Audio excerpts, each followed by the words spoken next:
Charles, and this is our Car Chronicles. Just doing a quick check-in to just see what's going on and how everybody's doing.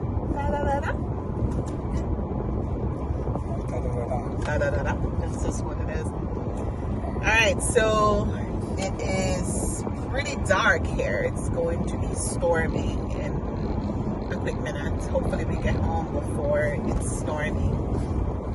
But yeah, heading home from church. So the cutest little thing happened today at church, and maybe this we'll use this as our Car Chronicles, right? So when I was standing in line, getting ready to go in, we weren't in line yet to line up for service, but we were at the door, and there was, this woman who came by with another woman who, she was doing some introductions. So she was doing the introduction of her friend, and the friend smiled, beautiful woman, and she had lipstick on her teeth, right?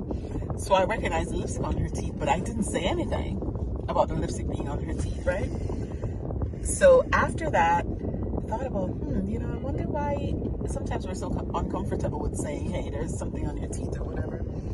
So I went over, it had to be maybe like less than 2 minutes, went over to the youth that was graduating, right? And I was saying congratulations and everything. And one of the little girls said, come here. And she put her hand like this and whispered in my ear. And she said, you have lipstick on your teeth.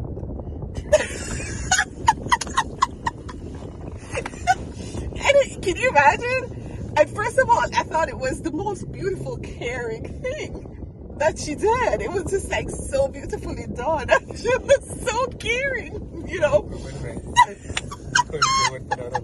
I couldn't do it for the adult. And the little girl whispered, and I was like, wow, somebody taught her that. You know what I mean? So what came up for you as to why you couldn't do it? No, because we were standing, there's no excuses. I know no excuses about it. But what nothing came up for you as to why? Nothing came up. You didn't. Nothing came up around it. I just know sometimes it's uncomfortable, like getting the attention of people, and sometimes so that's what came up. What came up for you was the feelings of being uncomfortable. I don't even know if I was uncomfortable in the moment. I just saw the lady. The lady was beautiful. She had lipstick on her teeth. She walked away, and then I thought in my head, like, wow, I didn't tell her she had lipstick on her teeth, And then when it happened to me less than 2 minutes later, and the little girl did that, what came up for me was in that moment was how beautiful just to ease in and do that. And she did that for me, and I didn't do it for somebody 1 minute later. And maybe she was teaching me how to do it, because sometimes we try to do things, or we try to make gestures so that the other person is picking up on the gesture without even saying it. But here's this little girl that just like literally whispered it in my ear, and I just thought it was so caring.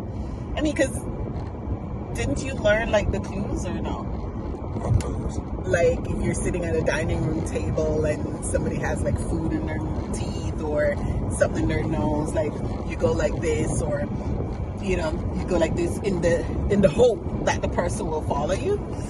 No. And yeah. You never learned those clues? Not really. Yeah. Well, over time, I think. Just come out directly and tell a person.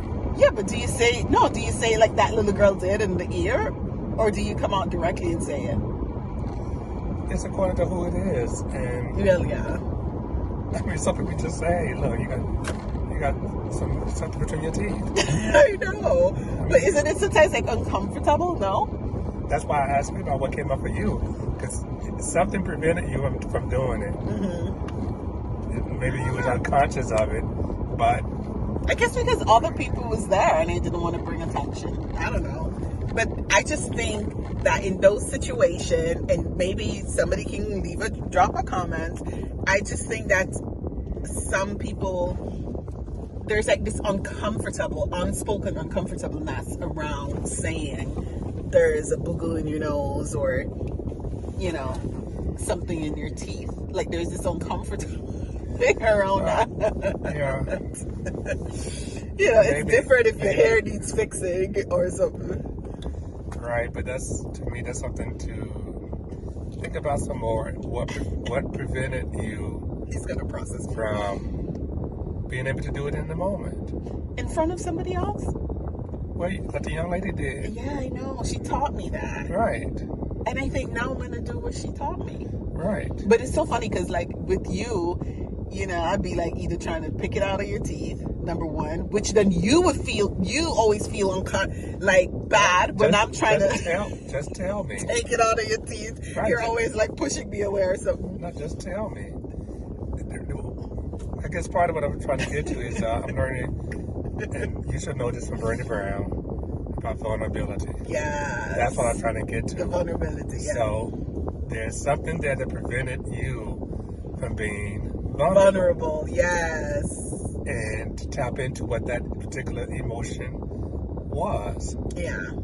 Because remember, she got a whole list. The whole list of it, a whole range of emotions that we could tap into. Yeah. Maybe it's that uncomfortable thing. I don't know. Pinpointing. I'll think about that some more. But I really loved the immediate teaching of the lesson.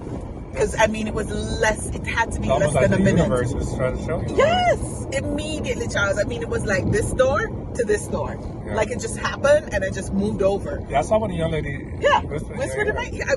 It was like immediate. I thought about it and then the lesson came. And I felt, talking about vulnerability, I felt really cared for by the little girl. Right. Because, truth be told, you were standing there, right? You didn't tell me nothing was on my teeth. I don't know if you didn't see it. I didn't notice it. There was 3 other grown women who were there, who came up to me, hugged me, said good morning, said everything, and they didn't tell me something was on my teeth. But me, even if I saw lipstick on somebody's teeth, I wouldn't think nothing was up with it. I wouldn't. No, you wouldn't. Why? Because we wear lipstick on our teeth? No. It's just lipstick on the teeth. I know, but you don't want to be going on the stage, because I was going up on the stage today with lipstick on the teeth. You know what I mean? So that's another reminder of us, in partnership, because I always try to do that for you when you're going up on the stage, to make sure that you're okay, there's nothing in your pocket. But I went out there, I thought that was not okay. Oh my God. Guys, food maybe. That doesn't make... Guys, please drop in the comment. Heat is a thing. Lipstick on your teeth. Charles, well, please learn that lesson today, that it's not okay for women to be walking around with lipstick on their teeth. Okay. All right. So, but anyway, this is it. I felt, here's a moment of vulnerability.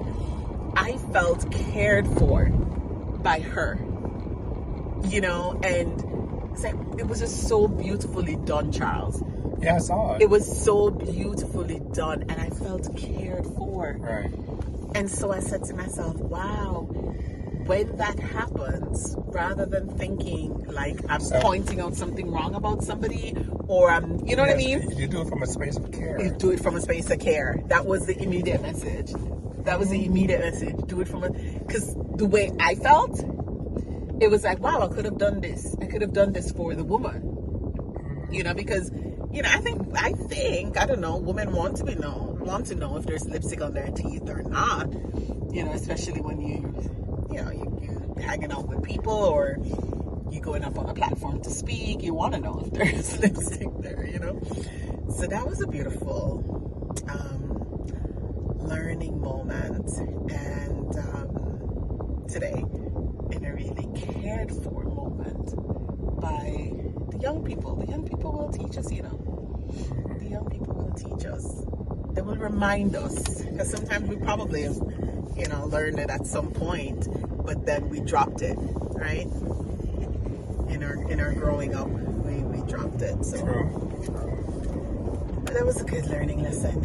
Anything for you that came up today? So, what's the lesson you got from it? To care for others and to be okay with stop giving clues. I gotta speak up. That was another thing that came up, because I am one who will practice like the clues. You know, rubbing my teeth, or doing like this with my nose, or like sending signals versus saying it. And the little girl took the time to say, hey, and she whispered in my ear, you know, with her hand over her mouth, and she said it out, right? So that was the message for me, like, be okay with saying out, you know, what needs to be said, and it can be done in a discreet way, just the way she did it. And yeah, I don't know, how do you do it? How do you tell people? Share, let us know how you tell people if there's something in their nose or their mouth, or hanging out, or fix your clothes, you know, kind of thing. Or how do you show care? Yeah. Well, yeah, but you see, the thing is, I don't think the immediate thought for me was that it was of showing care. I didn't think that. I know I felt it today for the first, but right. I don't know if before I thought that telling someone in front of me that there's lipstick on the teeth or food in the teeth was a matter of care. Like I didn't call it care. I didn't, and it's beautiful to be in that space now. But I really didn't see it as care. You know, how do you feel cared for in that regards? Would you think that was because sometimes you get annoyed if I tell you, go like this, or no, just tell me no, well, whatever. If I tell you something, you might not say. I don't know if you take it like you feel cared for when I tell you. Do you take it as if you feel cared for, like good looking out, like I'm looking out for you? Like, do you feel that way? Well, to me, it's how it's given. What spirit of, or what vibration, what vibe is it given in? Okay, that could be a point. That could be a good point. You know, that could definitely be a good point. Right. Yeah, and I guess with everything, right? With showing care, there's a spirit around care, right? Like an energy around care itself. Yeah. Like a vibration around care. Yeah, that's a good one. That's a good one. Yeah. Because you can pour something out about somebody. You can do it out of a spirit of care, or a spirit of criticism, or something wrong with them. Yeah. So it's according to us given. Yeah. Whoa, that's a big one. We might have to do this for another Car Chronicles, perhaps, because I was just thinking about being picked at in certain judgments. Correct. That you might grow up with certain things, and especially if you walk around with the picture of I have it all together, and that quote unquote picture of perfect, that perfect presence, you can receive that as judgment, and you can shy away from it as judgment. Right. That's interesting. Something to think about, but yeah, it was a beautiful moment. All right. So, what else? Anything else you want to share on that topic of care? Or any closing remarks on the topic of care? No, just how do you show care for yourself? Yeah. Which one's the drive-through or that way. Yeah. How do you show care for yourself? How do you show care for those around you? In your circles. Yeah. That's a good one. Alrighty, so we are going to. I just want the. Okay, you can turn it off. Why? It's not done. Why are you turning it off? We can order Starbucks. Why, you don't want them to hear what you're gonna eat? Alright, guys. So he literally paused the video, and we just had a wonderful moment ordering Starbucks, but we weren't even at the window that we were supposed to be ordering at, which is hilarious. But anyway, yeah, so take care of yourself and take care of others around you. You know, whether they're your family, friends, or your co-workers, you know. Just like the little girl taught me today, just be considerate of the people around you. So you had a moment in church where you were literally laughing right before you had to do devotion. How did you bring yourself back? Yeah. Guys, okay, so I am known as yes, please, Nance. I am known as just making up words, okay? I just make up the words as they come for, this is the caramel macchiato one? Yeah. I'm known for making up words, whether it is songs or whatnot. So he decided to come beside me today. And if you know my husband, you know that he'll talk a lot with his eyes closed, right? So even if he's preaching or teaching a class, look back on those videos and you'll see there's moments when he'll just close his eyes and he'll go off talking. So we were doing this, we were doing the affirmative statement or something, and he would close his eyes and then he'd be making up the words. And I'm just like,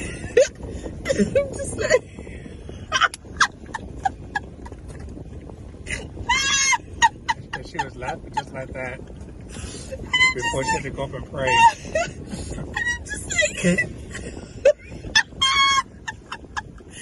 just like, you're making up words. And he's talking out loud, like with confidence, like this is what the thing is saying on the big jumbotron screen. And he's just making up words. And I am like dying laughter, like literally like crying. And I have to go up and do the invocation, right? The prayer. And so we sat down like literally for a minute.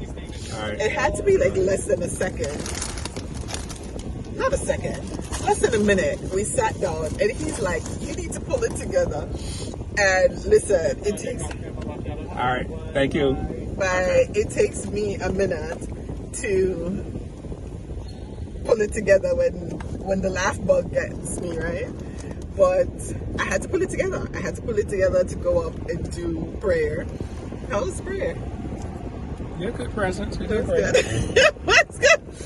But that was a moment. You know, guys, sometimes, you know, you just have to laugh and just go with it. And just make up the words. I don't know. If you're a true metaphysician, you might say, maybe that's the word I was supposed to say. And maybe you can make a study of why I said that word instead of the other word. And just create it as you go along. Just create life as you go along, guys. It's like That's the message. that's the message, right? It's not that serious half the time. I mean, dude, eyes closed, creating words, right? So anyway, that was a funny moment. All right, we're gonna try to beat this rain home, and we just got some Starbucks, and just a lot of work that's ahead for this week. And we'll be back for another episode of Shaky Chronicles, Sunday Chronicles. What is it called? Sunday Chronicles with Shaky and my wonderful husband, Charles. Peace out. Right. Live long and prosper. Peace out. Remember to like, subscribe, and share.